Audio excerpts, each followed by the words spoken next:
दहेज का जो कॉन्सेप्ट है कि भाई जो हुँ, गवर्नमेंट ऑफिसर मुंह खोल के मांगते हैं उनको वो दे दिया जाता है। फिर हुँ, मुझे बाहर से उनके ऑफिस और उनके कई सारे जगहों से पता चला कि उनका अफेयर था, उन पे रेप चार्जेस थी, बहुत सारी चीज़ उनकी मेरे से पहले 2-2 मैरिज थी। मतलब मेरे फादर उस टाइम कैंसर में थे, मतलब मेरी शादी के 20 दिन के बाद ये रिपोर्ट्स आया था। और मुझे मेरे मायके नहीं जाना है क्योंकि मुझे कैंसर हो जाएगा, उनके साथ खाना खाने से, उनके साथ रहने से, एक कमरे में रहने से मैं इफ़ेक्टेड हो जाऊँगी, मेरे जो बच्चे होंगे यस। तो वो ऐसे हो जाएँगे। सबके क्योंकि अपने-अपने अलग-अलग एक्सपीरियंसेस होते हैं और जो पैट्रियार्की है कि भई लड़की की शादी हो गई है तो उसकी अर्थी ही जाएगी। अब डोली आती है तो अर्थी जाती है। ये जो कॉन्सेप्ट है, इसी कॉन्सेप्ट ने लाखों करोड़ों लड़कियों को क्या दबा के मार दिया उनके घरों में। आपके क्या एक्सपीरियंस है मैं सुनना चाहूँगी ताकि फिर मैं उनसे बात करूँ। हुँ, मेरी एक्सपीरियंस ये थी कि मतलब जैसे मेरी शादी हुई थी और हुँ, उस टाइम मेरी एज मतलब बहुत कम एज में मेरी शादी हुई थी क्योंकि हमारे एरिया में ऐसा होता है कि भाई लड़का अच्छा जॉब का है, government officer, so called government हुँ, ऑफिसर के रूप में उसके फैमिली गवर्नमेंट ऑफिसर्स है तो भाई बहुत अच्छा रिश्ता है, शादी कर लो, शादी कर लो। सो हुँ, प्रेशराइज करके मतलब फैमिली मान जाते आस पड़ोस से कि हाँ भाई बेटी बहुत खुश रहेगी, शादी कर देते हैं। शादी करने के बाद एक जो दोनों सेम सोच के नहीं होते ना, वो बहुत बड़ी प्रॉब्लम होती है।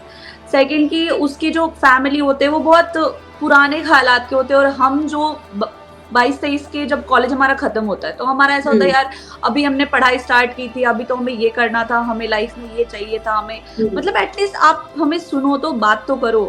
बट हुँ, सामने वाला बंदा आपसे बात नहीं कर रहा है, आपको इग्नोरेंस मिल रहा है, आप सुबह 6 बजे उठो, आपको ये करना ही पड़ेगा, आपको घर से बाहर नहीं जाना है। मतलब मेरे फादर उस टाइम कैंसर में थे, मतलब मेरी शादी के 20 दिन के बाद ये रिपोर्ट्स आया था और मुझे मेरे मायके नहीं जाना है क्योंकि मुझे कैंसर हो जाएगा, उनके साथ खाना खाने से, उनके साथ रहने से, एक कमरे में रहने से मैं इफ़ेक्टेड हो जाऊँगी, मेरे जो बच्चे यस। होंगे तो वो ऐसे हो जाएँगे। तो बहुत पुराने ख़्यालात का सोच था और मुझे ये चीज़ बहुत हॉन्ट करता था कि मतलब ये कैसी फैमिली है कि कैंसर से किसी को कैंसर कैसे हो सकता है भई? अगर किसी को बोन कैंसर हो या ब्लड कैंसर हो तो समझ में आता है। वो उनको एक माउथ में कैंसर हो गया था, जो कि फर्स्ट स्टेज में ही हमें पता चल गया तो वो क्योर हो गया था।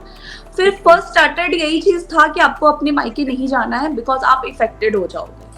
तो बहुत टाइम ऐसा हुआ फिर मुझे बंद कमरे में रखा जाता था, छत पे नहीं जाना है, आपको किचन में खाना नहीं बनाना है, आपकी छुए हुए चीज़ को, टच किया हुआ चीज़ को लाइक बाहर क्यों? फेंक इसके पीछे देंगे। कोई कारण कि मतलब आपको खाना क्यों नहीं बनाना है? मतलब बहू तो खाना बनाने के लिए आती है, जस्ट बिकॉ क्यों नहीं बनाना स्टार्टिंग है? में तो आप खाना बनाओ, सुबह 6 बजे उठो, ये सब चीज़ें था।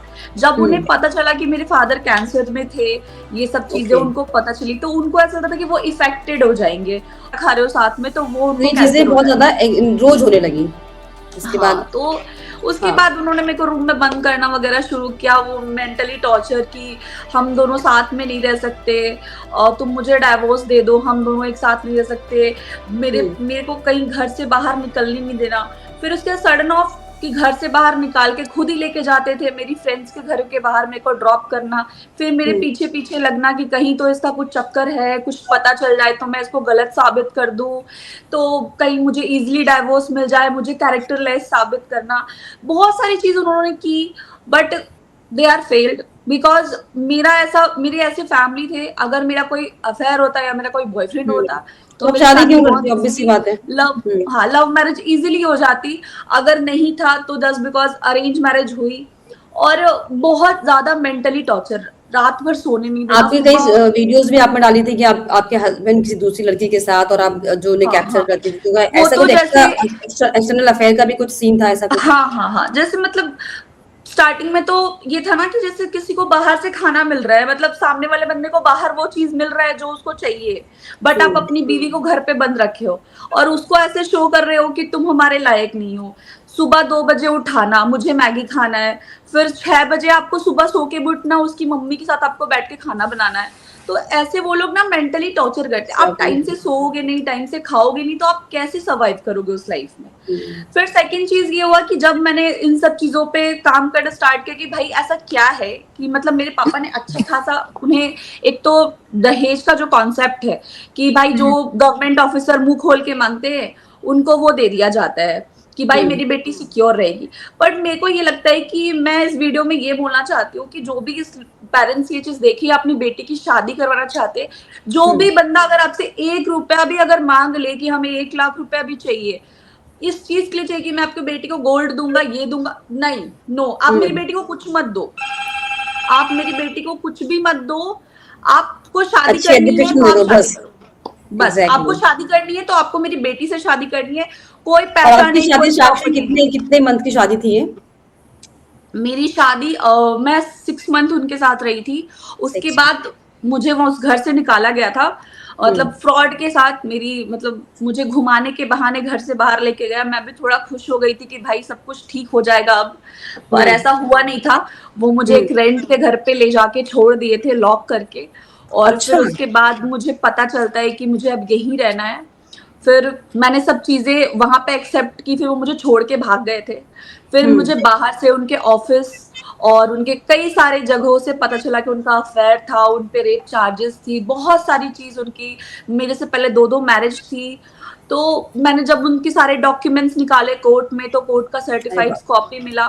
तो मतलब उसके अरेंज बाद मैरिज मतलब, में इतना अगर घोटाला है तो आप सोचिए मतलब कैसे, मतलब जो चीज और सबकी वो एक ऑथेंटिकेशन के बाद गवर्नमेंट, होती है। और ये त्रिशा के केस में भी आप देखो ना, गवर्नमेंट जो हम्म वो बाहर, मतलब एक लड़की मर चुकी है, वो केस लेके बैठे हैं कि आप मेरा केस सबमिट करो। हम्म एग्जैक्टली मैंने एक हम्म साल देखा है अपने, मतलब एवरी डे मैं जाती थी, थाना जाती थी कि भाई मेरा केस ले लो। मेरे पास सारे एविडेंस है, उनकी 2-2 शादियां हैं, उनके पापा को सब कुछ पता था, उनके पूरे फैमिली ने मिलके मेरे तो साथ दो फ्रॉड किया शादी है। के बारे में कि आपको शादी के पहले नहीं बताया गया था कि हमारे बेटे की दो नहीं, शादी हो गई है? नो, एक्चुअली मेरी उस टाइम एज 23rd, मतलब 22 मेरी कंप्लीट हुई, 23rd चल रहा था। और अरे उस बाप टाइम उस बंदे की एज 40+ थी और उन्होंने 28 बता के शादी की थी। सारे डॉक्यूमेंट्स नकली थे। रे। सारे डॉक्यूमेंट्स नकली? और सारे उसी बंदे को डॉक्यूमेंट, रहना भी नहीं था आपके साथ? हाँ, बाद में उस बंदे जो को मेरे जिसने रहना नहीं इतने था। एफर्ट किए शादी करने के लिए उसे रहना भी नहीं था साथ, तो यानी कि शादी का नहीं, कंसर्न ही दिमाग में लोग गलत फिट है। कंसर्न ये था कि भाई इकलौती खानदान की बेटी है, पूरे 4 दादाओं में इकलौती है, अच्छे खासे फैमिली से है, बिल्डर फैमिली है, तो लाख रुपए मिल रहा है, तो गोल्ड भी इतना मिल रहा है, तो बाद में मुझे फ्लैट भी मिल जाएगा, मुझे ये भी मिल जाएगा, मुझे वो भी मिल जाएगा। फिर ये सब चीज शुरू होते होते बाद में वो कैंसर में अटक गया कि भाई उसके पापा को तो अब वो बचेंगे नहीं, तो मुझे कुछ मिलेगा नहीं।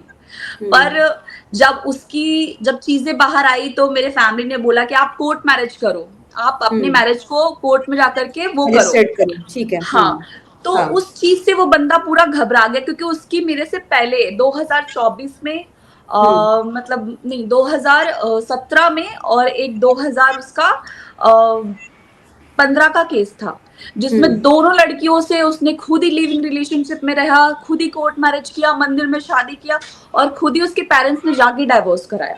और तो जब उन आपको लोगों ये को, पता चला तो आपने अपने इन लॉ से इस संबंध में बात की, पूछा कि आपने ये झूठ क्यों बोला, आपके बेटे ने ये झूठ क्यों बोला? हाँ, उसके इतनी बड़ी पेरेंट्स से चीज। मैंने बात किया। और उसके पेरेंट्स का ये स्टेटमेंट था कि वो हमारे कास्ट की नहीं थी, वो एसटी एससी थी, क्रिश्चियन लड़कियां थी, और हमें अपनी कास्ट की लड़कियां चाहिए थी, अपनी कास्ट की लड़की चाहिए थी।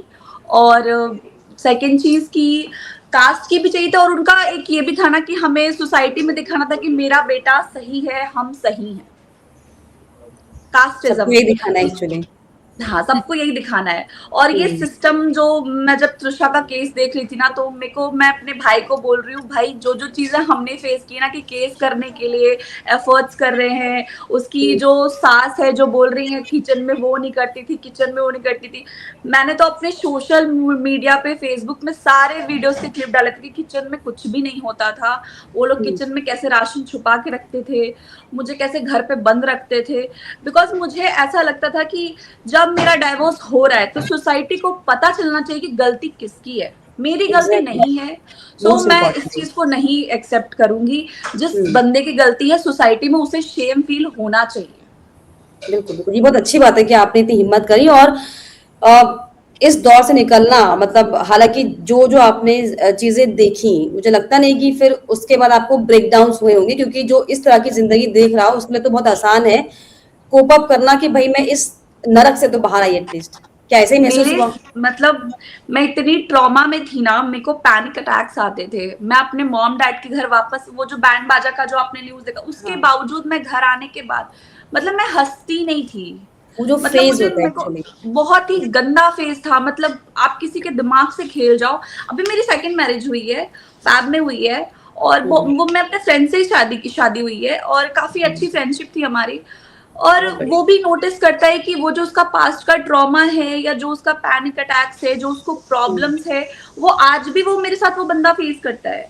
आप एक लड़की को अंदर से इतना टॉर्चर कर देते हो, इतना ट्रॉमा में डाल देते हो कि उसको हुँ, हर टाइम ये लगता है कि ये दोबारा मेरे साथ ना हो जाए। ट्रू, हर हुँ, टाइम हुँ, लगता है। हुँ। तो अभी आप 2 महीने की अब फरवरी में आपकी शादी हुई थी, अभी आप खुश हैं, अभी खाना पका रही हैं बराबर, घर में कोई टेंशन नहीं है, सामान पूरा है घर में? खाना मैं भी पकाती हूँ, मेरे हस्बैंड भी हाँ, पकाते हैं, मेरे ससुर हुँ, जी जो है वो भी हुँ, हमारे साथ हेल्प करते हैं, और हुँ। मुझे ऐसा बिल्कुल फील नहीं होता कि मैं अपने मॉम डैड के घर पे नहीं हूँ, बिकॉज़ एक्चुअली फैमिली यही ऐसी फ़ील होनी होना चाहिए और चाहिए वही मुझे लगता है कि घर और ससुराल होता है। बिल्कुल, बिल्कुल, बिल्कुल। हाँ, फैमिली ऐसी होनी चाहिए कि जो आपको समझे आपकी प्रॉब्लम्स को, ये नहीं कि बस तुम्हें शादी कर दिया तो तुम भेड़-बकरी की तरह करते रहो, तुम्हें ही झेलना है, तुम्हें कहीं नहीं जाना, घर पे बंद रहो। मेरी अपनी टाइम शेड्यूल है, मुझे जब ऑफ़िस जाना है, मैं ऑफ़िस जाती हूँ, मुझे कब अपनी बुटीक जाना है, मैं अपनी बुटीक जाती हूँ, मुझे हुँ, अपना काम कब करना है, मुझे अगर मैंने नाश्ता नहीं बनाया तो इट्स ओके। मेरे हुँ, जो फादर इन लॉ है, वो ब्रेकफ़ास्ट बनाते हैं, गरम करते हैं, मुझे ला के देते हैं, "बेटा तू खा के हुँ। जा।"